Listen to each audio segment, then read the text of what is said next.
Hey there, Russ here. Welcome back to the shop. Today I want to talk about yesterday's video, which was about using the dowels, wood skewers from bamboo skewers that you can get at the grocery store, and how you can use that to reinforce thin plywood. And I was using 1/4-inch plywood to do everything I was doing yesterday, but I did make something out of 1/8-inch plywood, and I showed it on that video just for a split second. It wasn't dry yet, so I didn't really want to do anything with it, and I let that dry. And today obviously it's quite dry. It's been well over 12 hours now. So but it's impressed me since I've done it. This is 1/8-inch material instead of 1/4-inch. This is actually 1/8 of an inch thick hardboard. It's a very common material out there, very cheap to buy. But what I did was I did the butt joint test on this too. You can see I just put the butt joint in there, and you can just imagine if you tried gluing that and then had nothing but glue in there and how weak that joint would be. We both know just how bad that joint would be. It would come apart pretty easily. Almost sneeze on it to break it.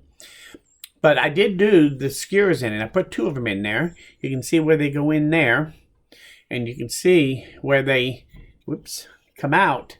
Here's the one right here, and the other one it's harder to see, but it's there. I can see it, but you probably can't on camera.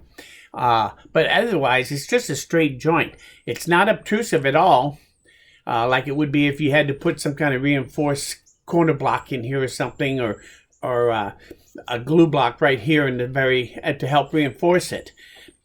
It does have a little bit of bump because this is 1/8-inch material, and the skewer is 3/16 of an inch thick. So yeah, it probably would, as it goes through, it probably would have a hard time staying in between the inside and the outside of this board as it goes through. So it did raise it.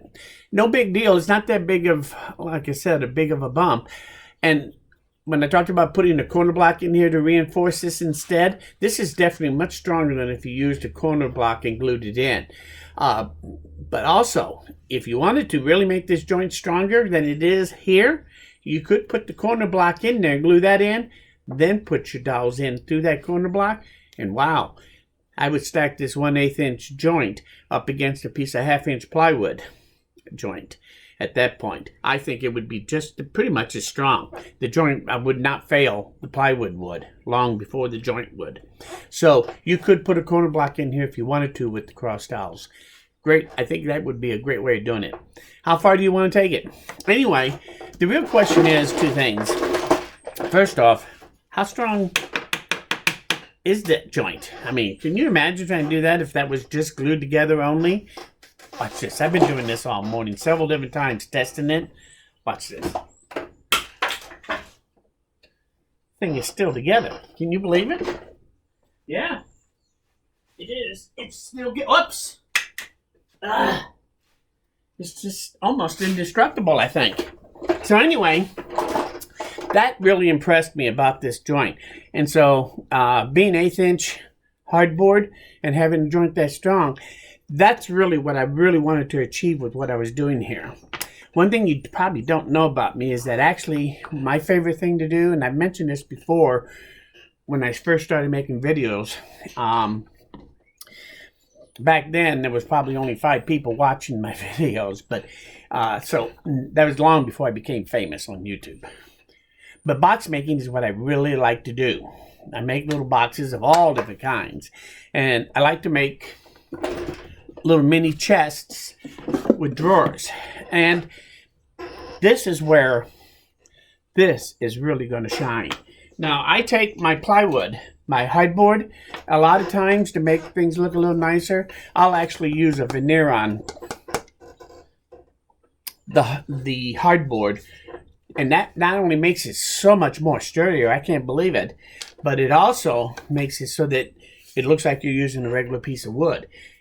So now when I'm joining 1/4-inch boards like this, I actually now can go back and start using 1/8-inch hardboard and do the same veneering on it. And I could even veneer it after I make the joint so that you would never even see those. And so if I did that, it just opens up a whole new way of possibly doing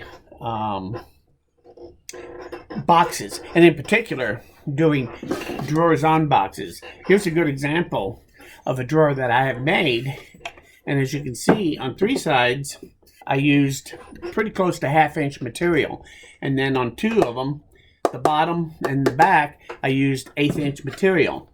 This joint here and this joint here, they're really just glued in.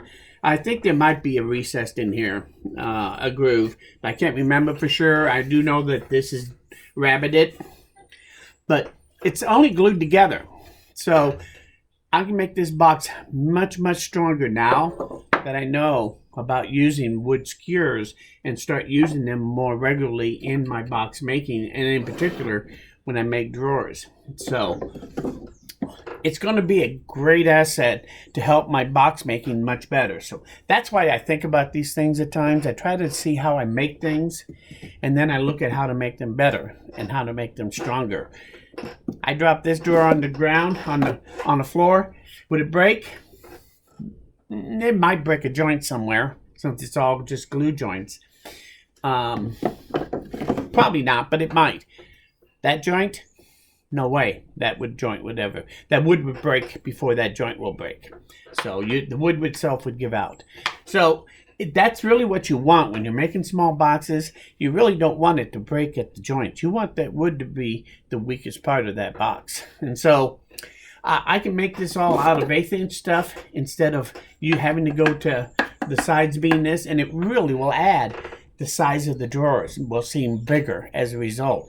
And believe me, every 1/4 of an inch inside of a drawer can make a big difference.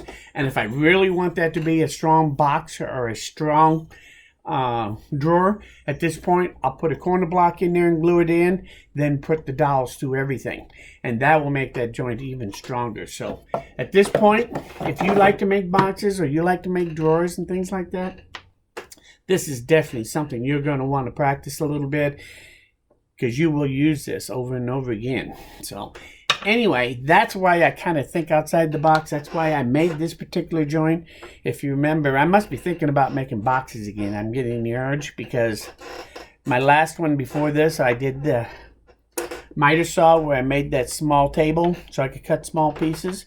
Well, guess what? I cut small pieces to make boxes. So I've been thinking hard about some of these things, a way to improve being able to make boxes. I think it's a fun way to spend time in the shop, is to make some small items like that. So if you like to do that, now you know why I'm doing what I'm doing here.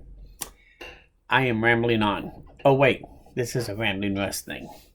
So anyway, that's kind of where I'm at.